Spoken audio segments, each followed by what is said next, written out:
welcome back. It is my birthday in 2 minutes, so I thought I would do some streaming for my birthday. Uh, you heard me? Awesome. So I got a couple people in the audience right now for Advent of Code Day 5. Which, up here. I got the candle lit again. So for this one, I've read it over. Basically, there's ranges, like a numeric range, and then you have to say which of these numbers are within any of these ranges. Where's your screen? You can't see it? I'm streaming it. Every time, Roses. Every time, man. I'm telling you. So, 1 is outside of these ranges. 5 is in this range. So this is an inclusive range rather than an exclusive range. 11 is between 10 and 14. So we're going to have a couple parts to this. We are going to have to parse the input, and we're going to have to keep track of the ranges somehow. And if we're going to be clever about it, we should merge the ranges as well.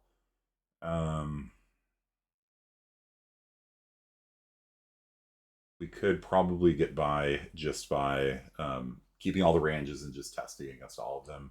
That's kind of the low quality way of doing this. A better way would be to merge the ranges. So for example, 10 to 14 and 12 to 18 would become 10 to 18. And this is actually something that like id Software did back in the Doom and Quake days. They had a problem that's very close to this, where they had different ranges and they had to merge them together on the fly. So, sorry, no time for questions right now, okay? We'll get the puzzle input, and let's do this. All right, so then input text. Toss this in here. Bottom number is 5711. 5711. Top number is 4637. 4637. It is my birthday now, yes. So, we got the input. Thank you. In, and then we'll need to put the demo code in as well. The demo input, rather. Not demo code. We'll put that in.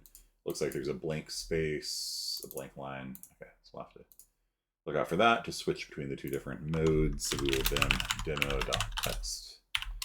Put that in. 32 at the bottom, 3.5 at the top. Good. All right. So let's get going. Main.cc. So for this,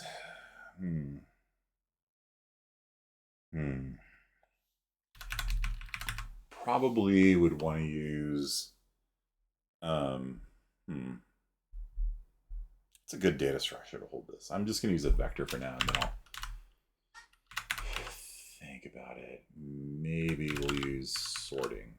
That might be a thing, but we could just read them all into a, we could read them all into a vector, and then sort them based on the first number, and then merge them. Although technically we don't really need to merge them. I think it'd be better that way. Okay, Simmons has posted a thing, get line, delimiter, find substring. Okay, better way pragmatically than just leaping through these big ass numbers.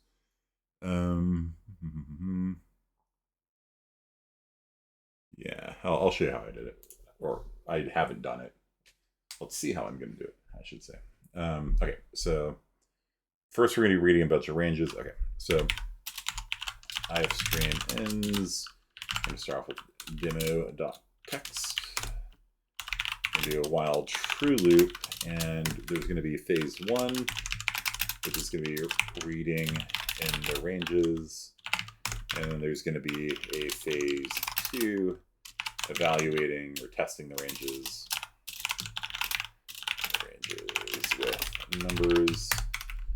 And like I said, this is actually a problem that comes up in graphics programming. Like you have a span, like a column, you have another span, and they overlap. You merge the two spans together and things like that. I'm just trying to think about how much work I want to do versus how much overkill for this. Okay, so the first thing we need to do is just read our ranges in. I'm going to make a struct for this. I'll capital R range, and it will have a minimum value, and it's going to have a maximum value.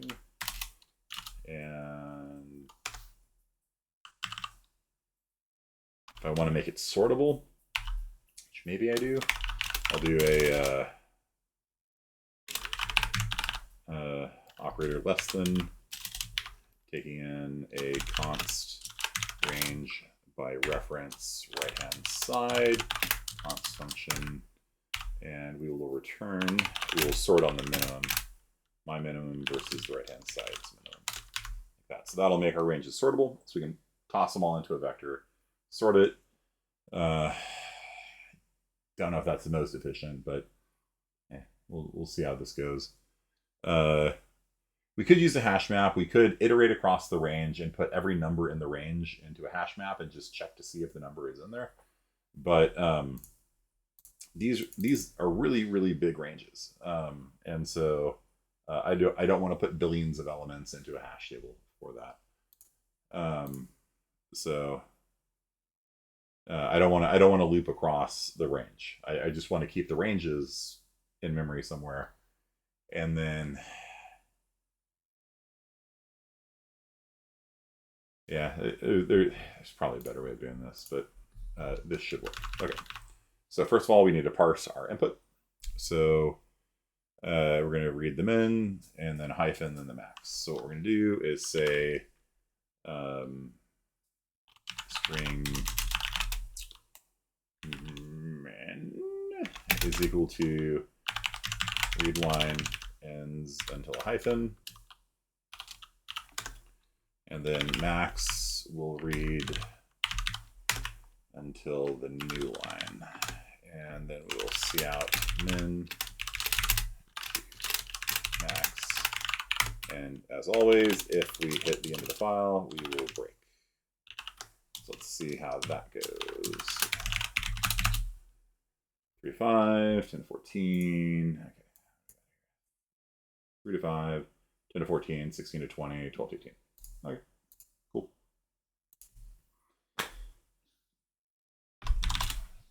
Pretty easy to parse. You want me to put your parsing up on the screen, McKay?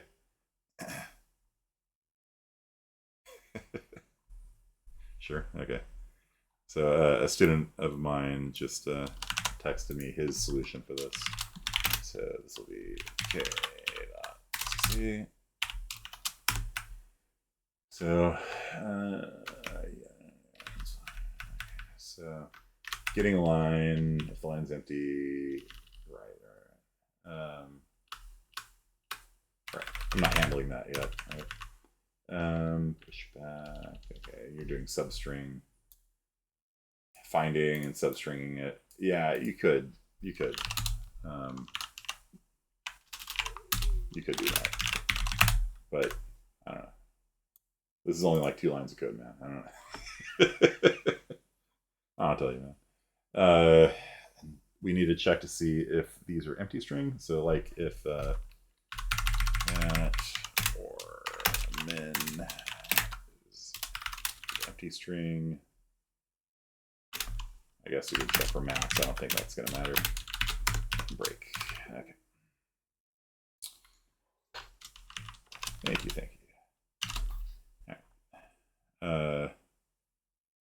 Cool. All right. So it's still parsing, and then we'll have to make sure. My read line, I don't know if it throws away blank lines or not. We'll have to see how that works. So then we're going to do the whole thing again. So we'll do another while true loop here, and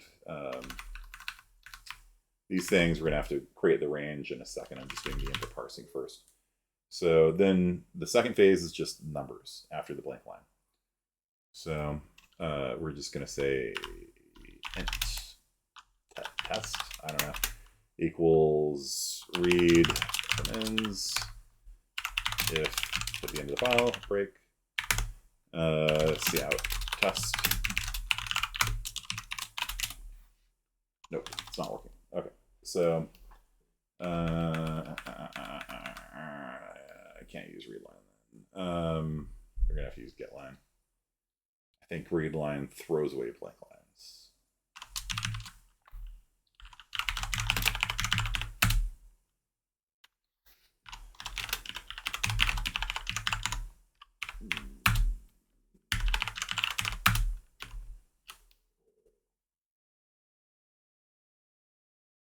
Maybe it doesn't.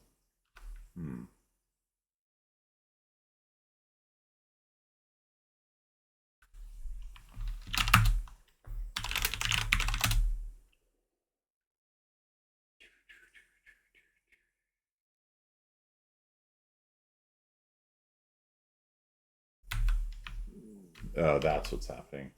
It's reading until there's a hyphen and there's no hyphen. 18. There's no hyphen. So we're gonna have to do this a little differently. Okay. String stir is equal to readline ends, not ends, or if stir is that.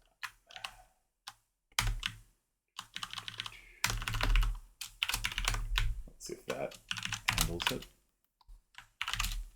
No. Oh, we're not printing anything out. Okay.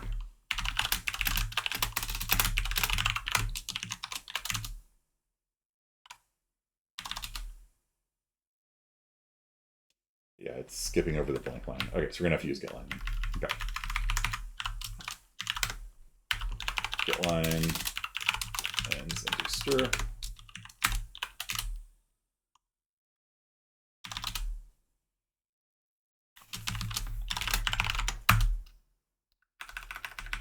Blank file here.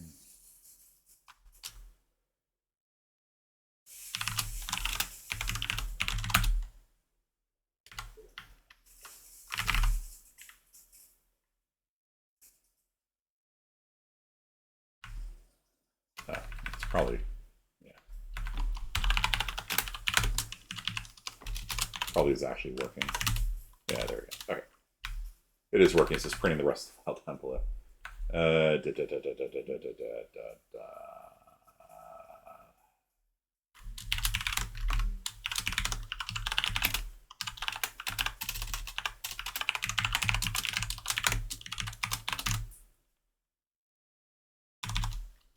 Yeah, okay, so I'll have to use getLine. Okay, so the Crucible Souls.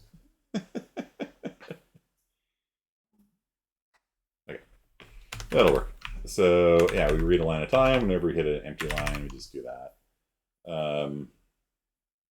Yes, you can use .empty. I don't know.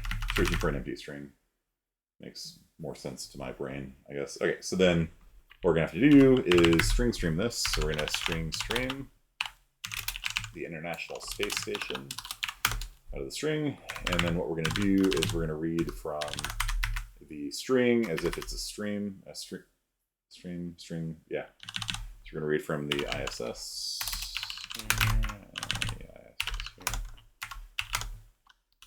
That should do it. Error as initializer incomplete type.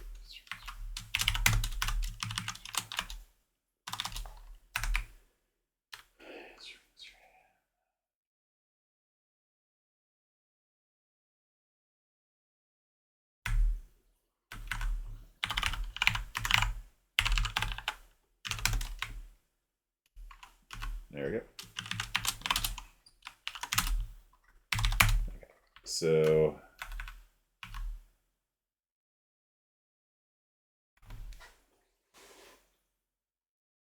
iString stream. Okay. How did that compile? Okay. Did I delete it? Must have. Okay. So yeah, part one's working. Okay, we just need to put into the ranges, but like I said, we'll do that next. So that is cool. And then for part two, this is why you should always make your cout statements a little bit more descriptive, because I couldn't tell if it was phase one or phase two printing these things out. So I'll just say value red like this, and derivation 0 here, and there we go. Input is working.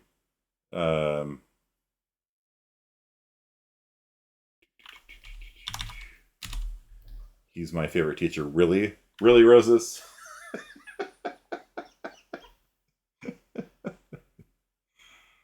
It's funny. Nah, I didn't big dog you. It turned out to take a little bit more effort. Just because my read line code will skip a blank line, so I had to use the old fashioned way of doing coding with the get lines and things like that. Okay, so all right, so we got all this in. So now we need to make a vector of ranges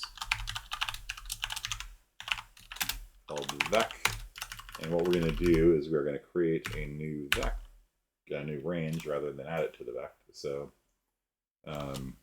we could do this all in one line. I'm going to not do that to make it a little more readable. So I'm going to make a new range called temp, and its minimum value is going to be 64T. Advent of code, man. They love these big numbers. They'll get you if you're using it. It's an ongoing thing they do. So, do I have int anywhere within here? Yes, I do. Yes, I do. Right there. They got me. Int 64T. I mean, they didn't get me. I caught it, but yeah, it would have got me. Okay.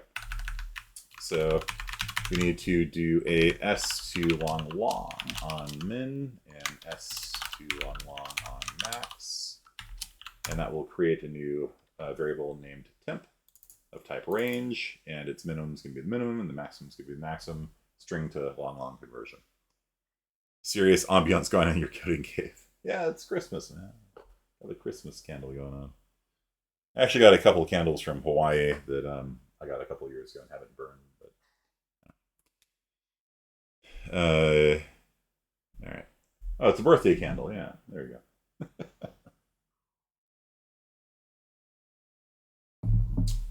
And yeah, we can add this to the vector now. We can do a pushback on this. All this could have been done, these two lines together could have been done in one line. Thank you, autocomplete. Very cool. Never change. If I'd want to do this in one line, I could do a vec.in place back and put in S2. Gosh, autocomplete's telling me here. Right? S2 long on min, S2 long on max, like that. And that's the more efficient way of doing it. Doesn't make a copy or two this way. It forwards the parameters right into the vector and it constructs it inside of the vector instead of constructing the range outside of it and then copying it in. So there's going to be at least one copy this way, maybe two. With in place back, there's no copies. It just constructs it directly in the memory of the vector. So in place back is generally recommended over pushback.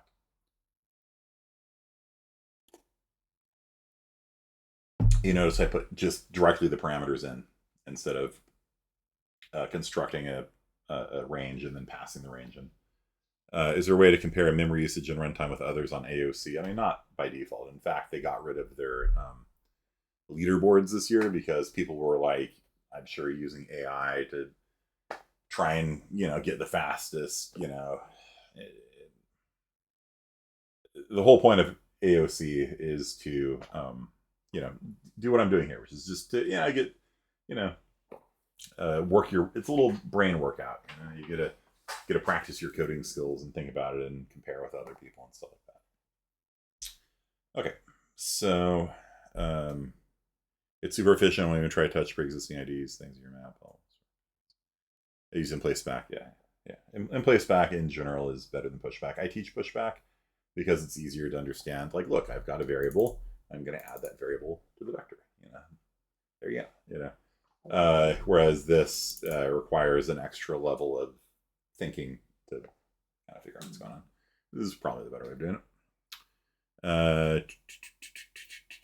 So we got that. Probably want to make a cout statement or something just for funsies. So we're going to say friend ostream reference operator double _.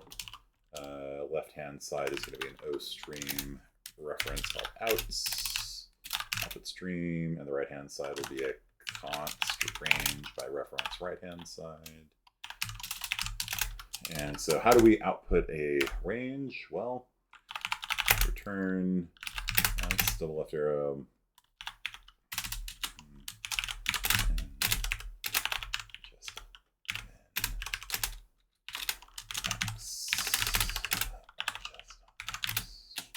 Just like that. And now we can see out our ranges here. So after we do all this stuff, I'm going to check to make sure it's all in the vector correctly, because, I mean, who knows? I can always make a mistake. Don't trust anyone, not even yourself. Okay, so we're going to say for const reference vec x the screen. Let's see if that works. So 3 to 5, 10 to 14, 16 to 20. The ranges did in fact go in correctly. Okay, cool. So we've added our data to the vector successfully. Gotta be careful about remote code exploits. Yeah. Don't trust yourself, but also, like, especially don't trust input, especially not from, like, the internet. You know, like, the internet will send you bad stuff all the time. Like, I think, are negative numbers allowed here? I guess not. I guess these have to be positive. But, you know, yeah, especially anything, somebody's trying to create a username on your game, make sure the username can't be bigger than 15 letters or something like that. Yeah. It'll be like my friend pasting the B-movie script in as his username in Stellaris. Yeah, exactly. All right, so, okay, all this works. So I kind of want to do,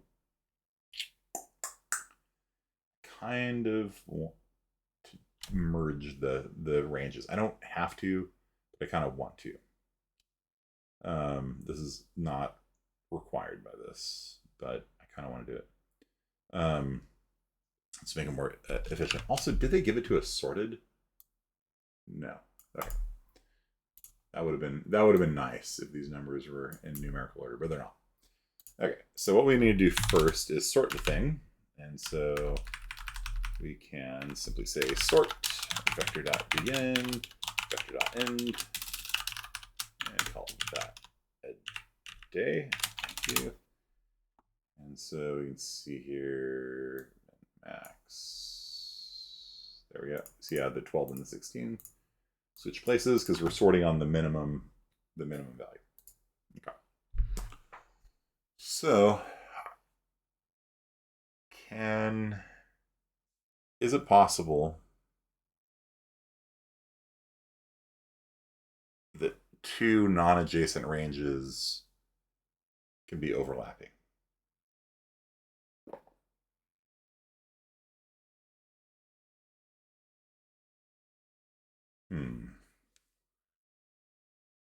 So you have 3 to like 1,000,000, and then you have like 4 to like 10, but then those would get merged, and you just have 3 to 1,000,000 again. I don't know if you can. I think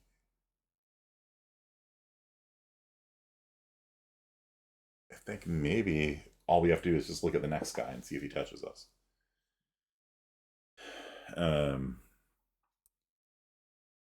I'd imagine many things you've tried have since been patched. I mean, that bug was in there for a long time, man. I don't know. Maybe it is.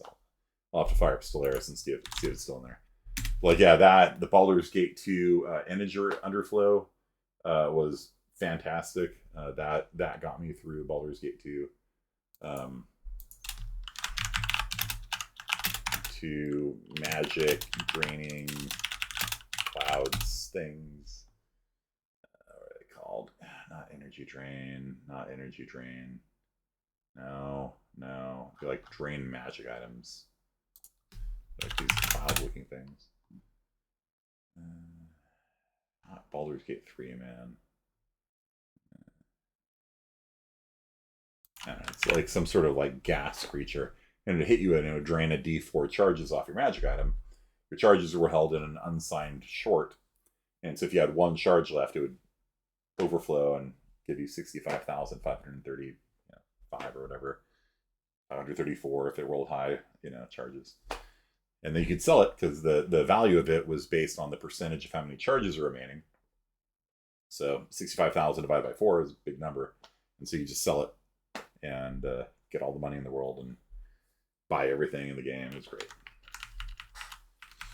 Probably got patched at some point. But that was a lot of fun. All right, so use unsigned only for optimization. Yeah, in general, you should feel very leery about working with unsigned numbers, because if you ever difference them, okay, which one of these two numbers is how far apart is this unsigned integer from this unsigned integer? It works fine if you do 10 minus 5, but if you do 5 minus 10, you get max int minus 5, which is not what you're expecting. So you have to be very, very cautious when using unsigned integers, and it just, it's been a source of a lot of very annoying bugs over the years for me. So I just try to avoid unsigned unless I need the optimization. And that's something you'll hear me say a lot, which is let's code your code, make it correct, make it good, make it clean. And then if it's too slow, all right, let's try.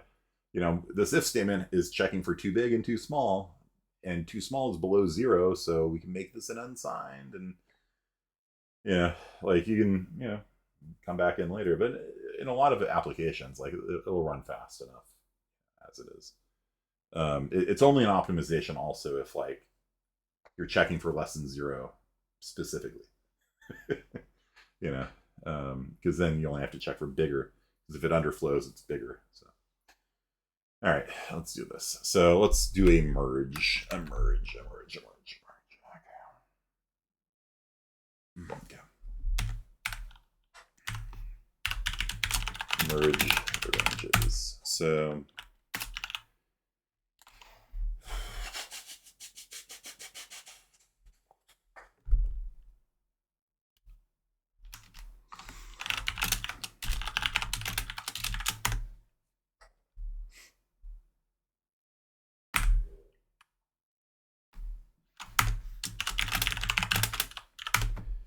start at index 0. So you think this would be a for loop. Maybe we could do it in a for loop. But we're going to be deleting. Maybe we should do this in a list. We're going to be deleting things out of the list. Yeah, let's make this a list.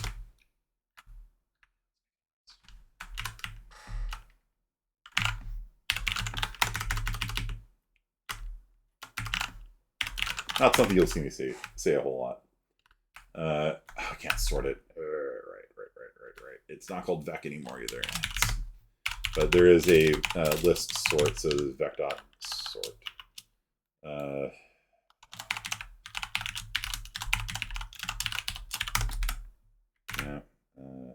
It's just open close like that. There you go. Okay. So linked lists have their own member function sort, which it's because the regular sort requires iterators that are they can index to 5 or to 30. You don't have that with a linked list, so you have to use the custom list sort function designed specifically for lists. It's also not particularly fast either, so yeah, if we really cared about speed, we probably wouldn't do this, but yeah, this is good enough. All right, the reason why I'm doing this is because we have all of these things sorted, and we're going to merge neighbors, and so we're going to be constantly deleting from the middle of our list, and vectors are very bad at deleting from the middle. It's order n to delete from the middle. A list is order 1 to delete from the middle, and so none of this again is necessary because we don't have to merge it at all. But the reason why I do these videos is to kind of show you guys my thought process on how I code. And you'll learn about the difference between lists and vectors and CSI41 data structures. Not common for me to use a list. I just normally use vectors. But I could probably... I don't even have to use a list. I could just create a new vector.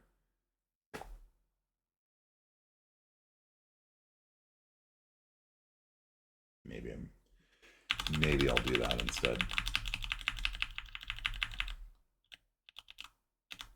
Maybe I'll just do that instead. So we got our original vector here, and we're going to make our new Coke. All right. sort it, and then we're going to make a vector of ranges called new vec. And so what we're going to do is we're going to iterate across the old vector, and yeah, and then if two things touch, we combine them, and then go to the next one. All right, should we do this in the for loop?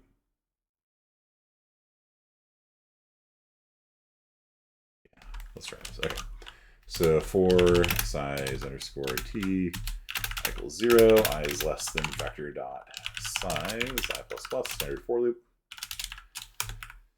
So what we're going to do is, yeah, we're going to be merging the ranges. So if there's overlap, so if you have like 10 to 20 and 20 to 30, it'll merge them into 10 to 30, right? So we're going to combine these together. This is, again, something that happens like in real life. Will optimizing data types really be that much of a hindrance on modern systems outside of embedded?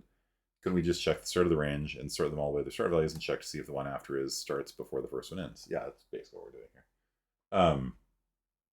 The data types do matter. Like if I'm using an int versus an int 64, I'm going to overflow, right? And if I use an unsigned, then the range goes from -2 billion to +2 billion for an int.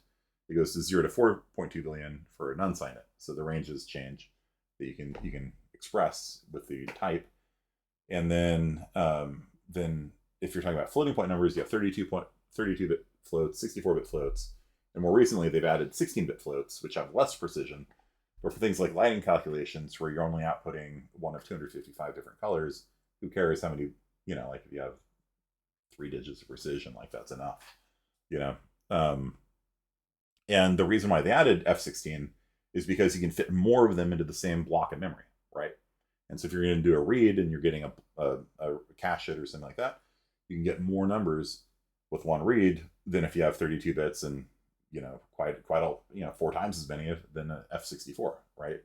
So all these things, all these types actually do matter in practice. Like a 4 times speed in, like if your frame rate is 4 times faster, like you notice that, right?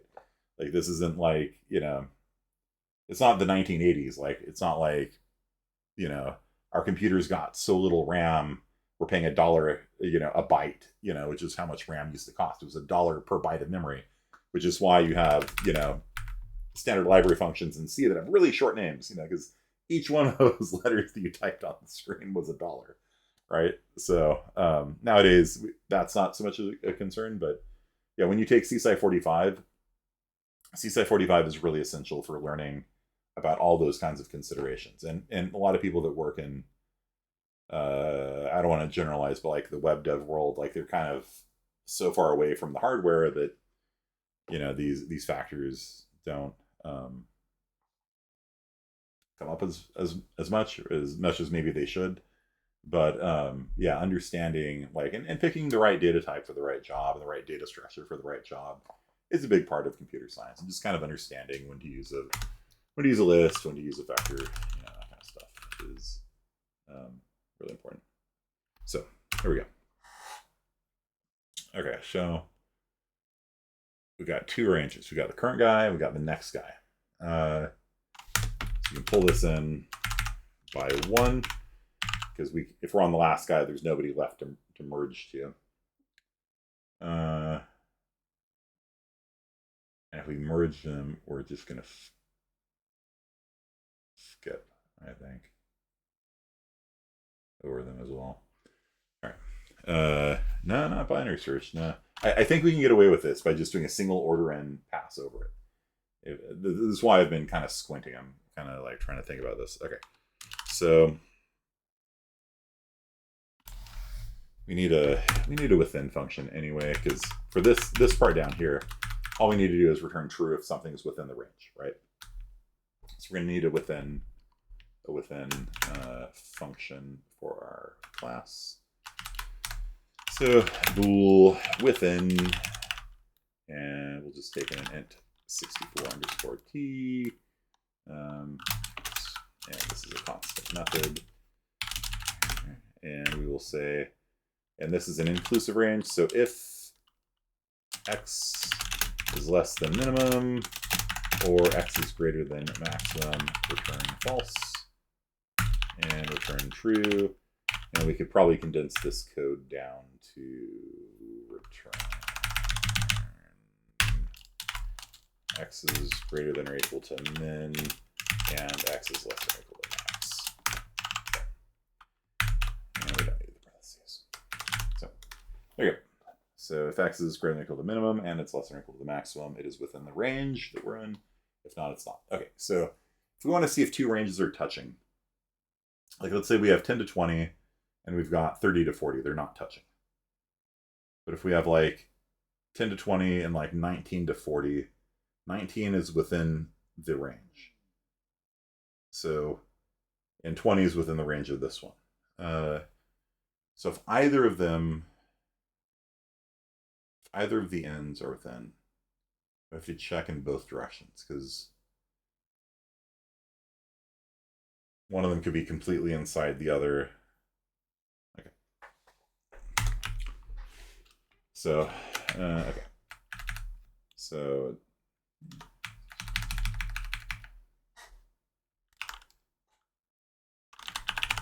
friend is friend boolean is overlapping const range 1, const by reference range 2. All of this is just a waste of time. We're already 36 minutes in, and I could have solved the thing a long time ago. Just doing this because this is actually a really useful algorithm for you guys to know. No, it's don't complain. Like this is why I do these things. If I wanted to speed run it, I just use the within function here and we'd be done. But yeah, merging ranges is actually a really good exercise to do. Okay, so is it overlapping? So we have two ranges. This is a friend function, so it's not a member function. So it's going to be passed in us and some other guy, but we don't have us anymore. It's a global function. So what we need to do is say if any of these things are within any of the other ones, right? It's like there's different ways these things can overlap. Two can be on the inside, one can be on the inside, or none can be on the inside, but the other guy is on the inside. So we have to check, I think, at least 3 of those combinations. So if R1 dot within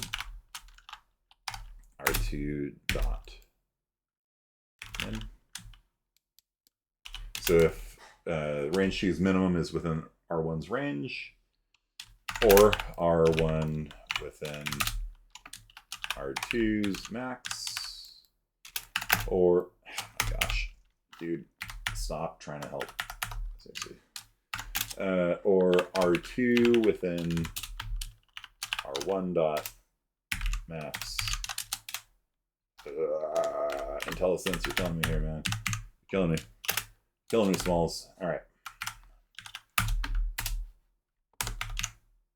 Or R2 within R1 dot minimum. Just keep it symmetrical.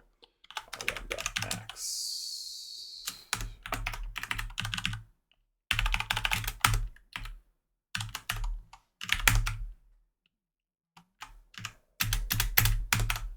Okay, let's take a look at this and see if this makes sense. So if R2's minimum is within the range of R1, then it's overlapping. If R2's maximum is within the range, it's overlapping. If R1's minimum is within the range of R2's, it's overlapping. If R2, I think this covers all of our bases. Stop trying to help, yeah. It's like, I got this. Chill. I had to completely disable IntelliSense on VS Code. It kept trying to complete lines of code. Yeah, it's like, stop. Just stop. I got this. All right. What do you guys think? Does this look reasonable to you? Another way you can do it is saying if an alternative way of doing this is using what's called the dividing plane. So if you can draw a line between the two of them, then they don't overlap, right? And so you can check to see if the maximum of one is less than the minimum of the other, and then that would also, I think, handle it. And you might have to do that in both directions, but I think this will work. Okay, so let's just, first of all, just run through the list and just see how many overlaps we can detect. We might have to mess with the demo file a little bit to try a few different combinations and test our code here. All right, so okay. So if is overlapping vector dot at I vector dot at I plus 1. See how overlap between vector dot at I and vector dot at. Let's try that. Ooh, did we get a crash?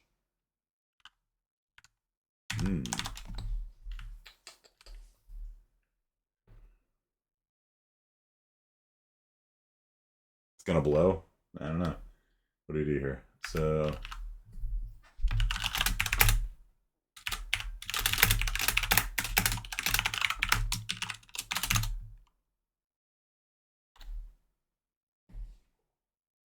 why did not print that last time? Why is it? Oh, because I have a wild true. Well, there's your problem right there. I left the first way I was going to do this was I was going to do a linked list, and then I was going to loop over the linked list, and if at each node, if the person next to it overlaps, I'd just merge them, and then just go through the linked list that way. And at the end of it, you would have just a linked list that's been condensed down. So that's one approach you can take. What I'm going to do here. Here we go. All right. Put a new line on there, I guess. There we go. So overlap detected between 10 and 14 and 12 and 18. So that we're not actually not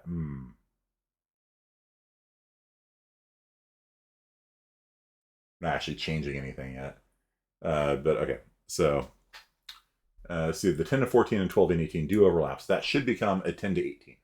So the first element, the first of those two should change from 1014 to 1018.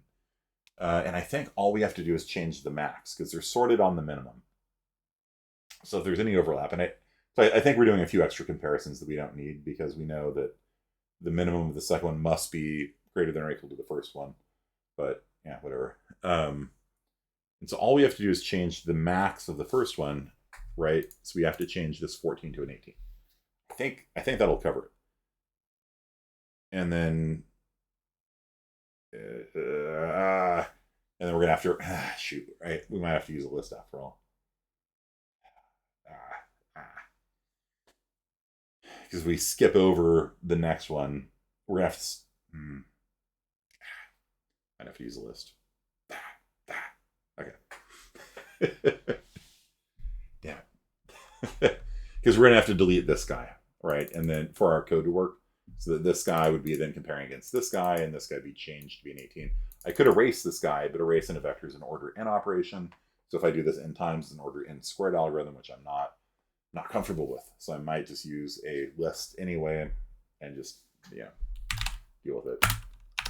Fine. You win C++, you win.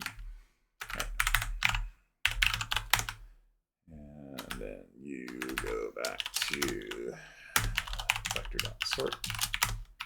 And I'm not going to make a temp anymore. Oh, we can't do that. Okay. So,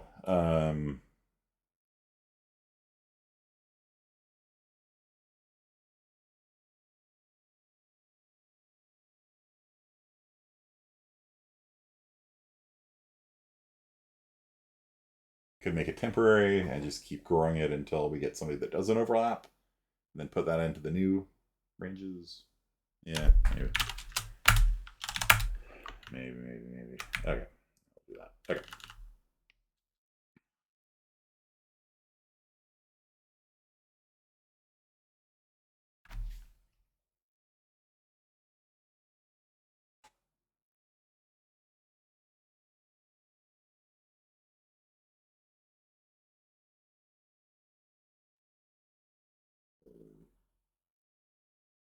Trying to think of the best way of doing this.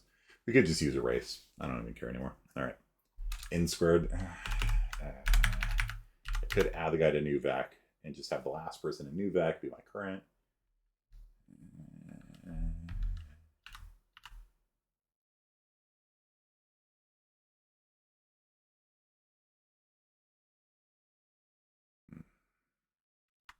We'll just call erase and just deal with the fact that we're being more inefficient, I guess. Okay, so we got an overlap detected. So what we're gonna do, we're gonna call erase on erase. Feel very annoying about dot begin plus 1. So the next guy is gonna get erased. We could swap it. Whatever. Okay. Okay, we'll just to do clean this up so it's not. It'd just be too much code the other way, and I'm just not really feeling it. Okay. Overlap detected. So then we have to set vector.at_i.max equal to vector.at_i+1.max. So, like I said, we're just going to copy over the 18 into the first guy, and then we're erasing the second guy. Then this hopefully won't get hoisted because the size is going to shrink over time, but let's try that. Okay. All right. Overlap between these two guys, and then it does not detect the overlap here. Oh, because the I went up by 1. And we have to also just do I minus minus.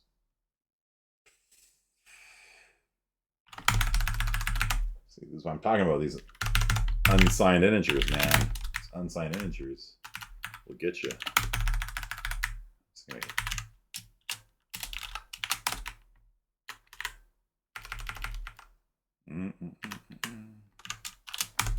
We also have a -1 in here, which would cause problems if it had size 0 as well. That's why I like just using signed integers, man. Because that I minus minus, if we were on the very first one, it would underflow and then it'd overflow back. So maybe it'd be okay, but I'm not okay with that. So here we go. All right. So I is 1. So it'll as long as it keeps detecting copy demo.text, old demo.text, then demo.text. So as long as we keep finding, overlaps, it'll just stay there on the same index, merging them all in together. And we got like 21, 22, 23, 24. This guy could be like 22 to 28.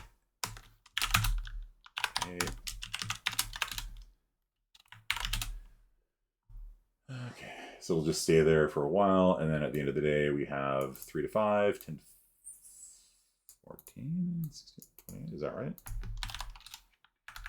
Oh yeah, that didn't overlap. Change it.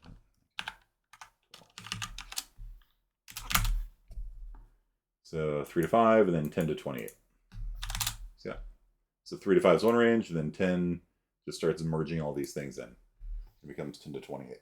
So we don't have to ever change the min, because we know we're the lowest minimum, because it's been sorted from lowest to highest. And so all we have to do is just update the maximum. So 10 to 14 becomes 10 to 20, 10 to 21, 10 to 22, all the way up to 10 to 28 until there's no more overlaps. And then we can do something like 30 to 40 and 40 to 50 and like 60 to 70 and see how that works. 30 to 50, 60 to 70. Okay, I'm happy with this. I am happy. So move demo.text, move old demo to demo.text. Okay.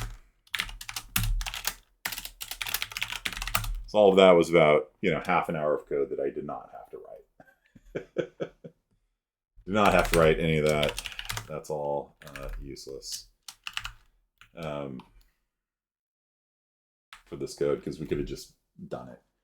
But I want to show this to you because merging ranges like that is like a thing that you do. So this makes an order n squared algorithm when it should just be order n. The reason why I didn't make it a list was because getting the next element of the list is doable. You'd have to have an iterator traversing down it, and then get the next guy. But you'd have to make sure the next guy is not off the end of the list every time. And at this point, like, it's been enough of a detour, so we can handle it. It's all, how many lines of input, word count by a line, input.text, 1,000 lines, 1,000 squareds, what, 1 million. We can handle it in no time. If we had a bigger input, I would care. But I'm just gonna probably just leave it at this for now. All right. So then now we come to the actual thing.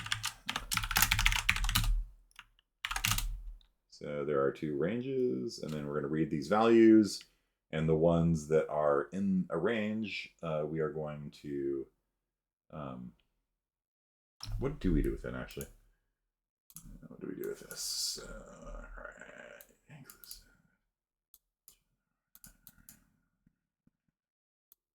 You just count how many are in range. Okay, that's pretty easy. Yeah. So for each one of these guys, we're going to read a value, and then we're going to say for const auto a inside of vec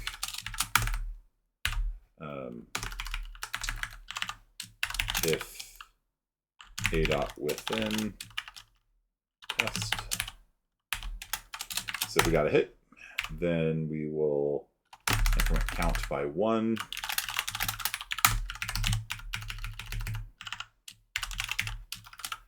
And then we don't have to check any other.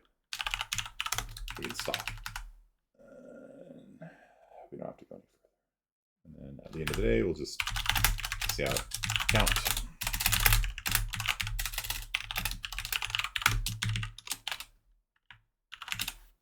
Count is 3. All right. Guess I don't need you. I guess I don't need you as well. We're going to spam a lot. So we're going to try to switch this over to text. And count is 467. Let's see if we got it. Not the right answer. The answer is too low. Okay. Interesting. Make sure you're using the full input data.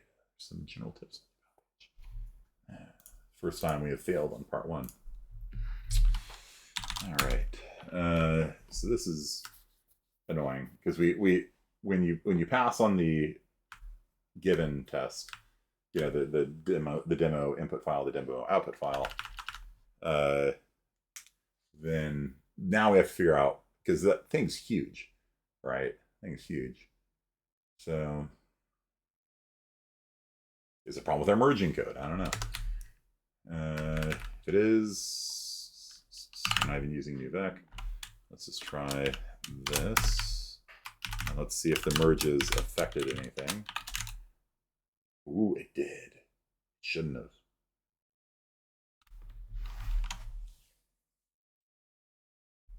Merging code's bad.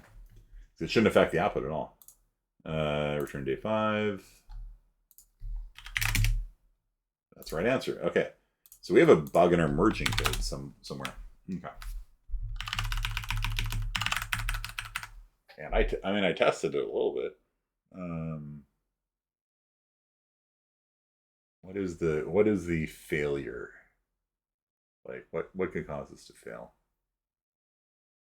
Oh, I bet I know what it is. I bet I know what it is.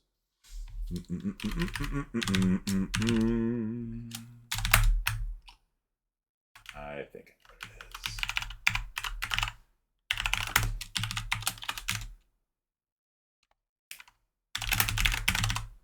there's no guarantee that the second one has a bigger maximum than the first one, right? So we could have all this going down, right? And then we could say merge 10 to 11, right? And then it would copy this maximum onto the other one. So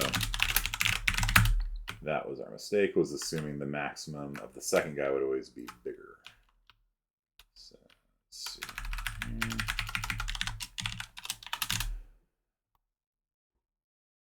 See that? It went from 1014 to 1011. So instead of u here, the max is equal to std max of vector dot at I dot max. Okay. And so that should solve it. So we're going to take the bigger of the two. Right, perfect. So we're overlapping 1014 and 1011. So 1014 wins because it's bigger. And then we overlap 1014 and 1218, and we get 1018. 1018 and 1620 becomes 1020. 1020. And then you can try then demo.tax. You can try, I don't know, 17 to 19, something like that. And we still end up good. We didn't break anything there. That was our problem. Okay. So all that extra code we did actually caused the bug, but all right.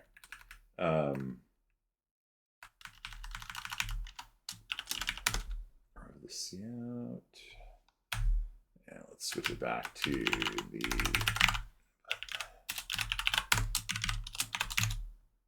And we got 520 again. Okay, cool. So that was fortunately easy enough to diagnose. It's really annoying because they only give you a single file, a single demo file with answers, and so it's not enough. Like they don't give you enough tests really to work with, and so scrolling through all of that would be absolutely absurd. Okay, part 2. Here we go. All right, elves start bringing in their spoiled inventory to the trash chute at the back of the kitchen, so they can stop bugging you when they get new inventory. The elves will all the IDs. The fresh ingredient ID range is considered to be fresh. And ID ingredient. Oh, so this is literally. All right, neat. Ingredient ID is still considered fresh. It's in any range. Now the second section of the database is irrelevant. Here are the fresh ingredient ID ranges for the above. And then they want you to consider to be fresh are 3, 4, 5, 11, 12, 13, 20. So they consider a total of 14 ingredient IDs to be fresh. Process the database file again. How many ingredient IDs are considered to be fresh? Where the fresh? So yeah, I guess maybe your idea of just inserting them all into a hash table would have worked. And you just count the size of the hash table. That's ironically, possible. It might be a really large number though, and you might run out of room. So I think instead of because I don't think you have to actually print these numbers, right? The fresh ingredient ID is considered a total of 14. You just have to count. And so all you have to do is just sum all of the ranges up. And because we've merged them, yay, we've actually done the hard part already. So I'm glad I did do this then. So all we have to do now for that, so we don't have to do U anymore. So this is top 1. Okay, so we don't have to do any of that anymore. Instead, what we're going to do is we just have to, let's make a little thing that is like count or something like that. Count elements, size maybe. Yeah, let's do size. Okay, and let's make this a int 64 type called size, and it's going to be a constant method, takes no parameters, and it's going to return maximum minus minimum. And we're not vetting any of that, by the way. Plus 1. Let's see, if we have 10 to 11, it should be 2 because it's 10 and 11. So 1 plus maximum minus minimum should be the right answer. So 10 to 10 would be 1. 10 to 20 would be 11, because there's 10, 11, 12, 13, 14, 15, 16, 17, 18, 19, 20. There's 11 numbers from 10 to 20. This is a classic, we call a fence post error. Off by 1 error. It's very, very common in computer science. I've made it enough times to just know that 1 plus needs to be in there. Yeah, so let's try that. So let's just sum up everybody. Sum equals 0. Should it be an int? Might not. I don't trust AOC, man. Being an int 64, just in case. Okay, so for const auto reference x and vec sum plus equals. Do I want to print it? I might want to print it. X dot size.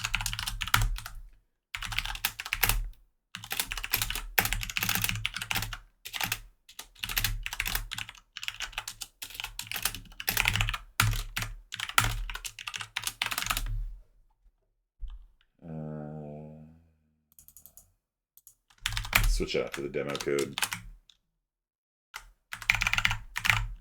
Demo input file, rather.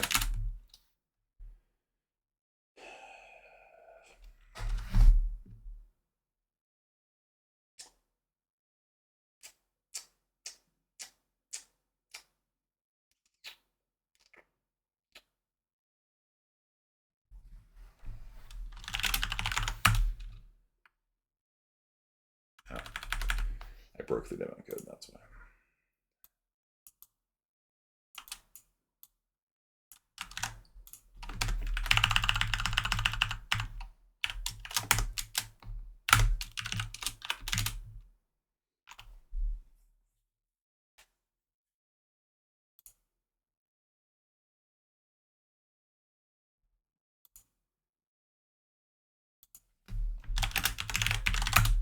This is not correct.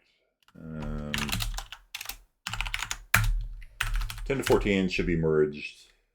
And that should be merged. And as well, it should just be 10 to 20.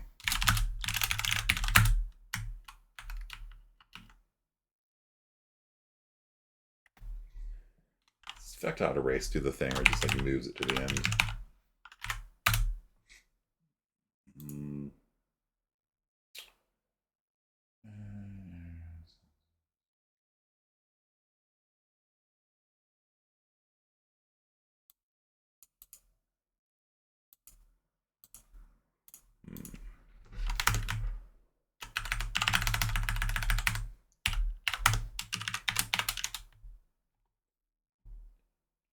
Is this not merging now? 10 to 14, 16 to 20. 10 to 14, 16 to 20. What happened to this guy?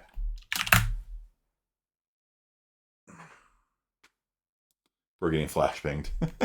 Yeah. Whatever. Merging code. All right. There's something weird going on here.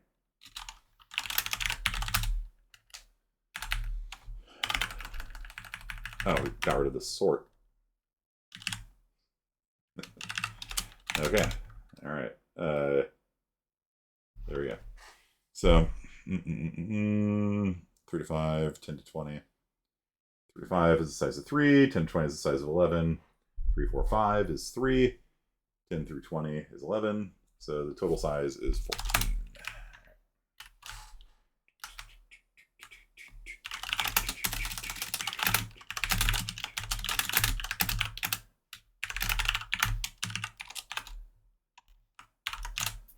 So it's 14. All right.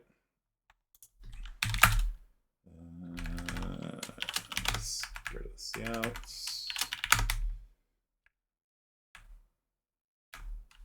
And switch it over to text. That is a big old number.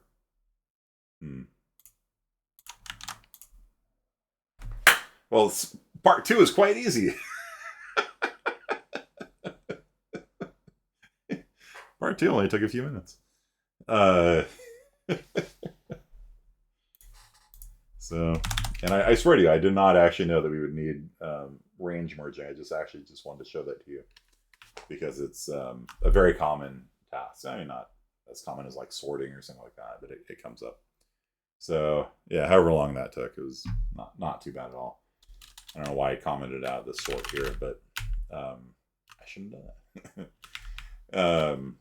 Yeah, basically with all the ranges already merged together, all you have to do is just iterate through the whole thing and count how many elements are in each one of the ranges and just print that out. So not terrible at all with merged ranges. That was probably the trickiest one so far. Yeah. I'm glad I over-engineered part 1 by half an hour because I just wanted to be efficient and not, when I'm iterating through all the things, I didn't want to go through needless overlapping ranges, although the break here honestly would have probably handled it, to be honest. And this ended up shooting myself in the foot in terms of Big O with it. So the better way of doing this would be to I get just copy, every time I do something, just copy it into a new vector and just keep going from there. But it would have required a little bit more logic than I wanted to handle in my brain right now. So it's order n squared. I guess I can mark them as dirty, and then I don't know, whatever. So we got the right answer. That's all that counts. Yeah. I mean, this is the only thing that I would not want in there because everything else could be order in, right? You can parse all the ranges in order in time. Sorting it is order in log n. This is actually going to be the slowest part of the algorithm. Like that. But with the erase in there, it's going to be order n squared, which doesn't need to be in there. The range merging can be done in order in time once it's sorted, and the testing and all the other stuff down here is also order n. So overall, this algorithm should be order n log n. Mine's order n squared because I just don't want to think about it anymore. Yeah, if you like these kinds of things, there's let's see here. Yeah, there's my drinking horn. Drinking horn holder. The cats love these things, yeah.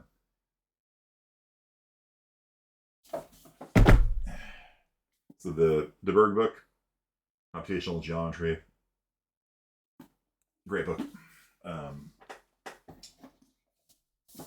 That's a good one. Got a computer science library over here.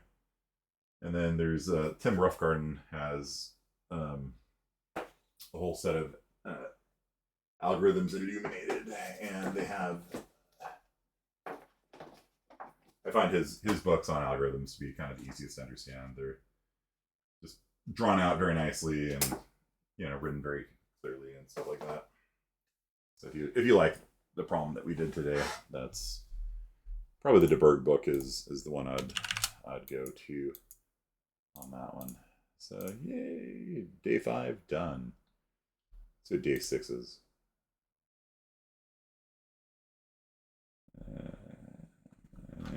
Tomorrow.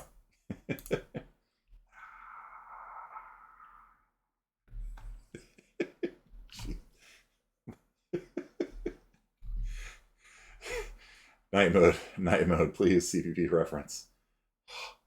Yeah, thanks for the birthday wishes. I'll see you guys, man.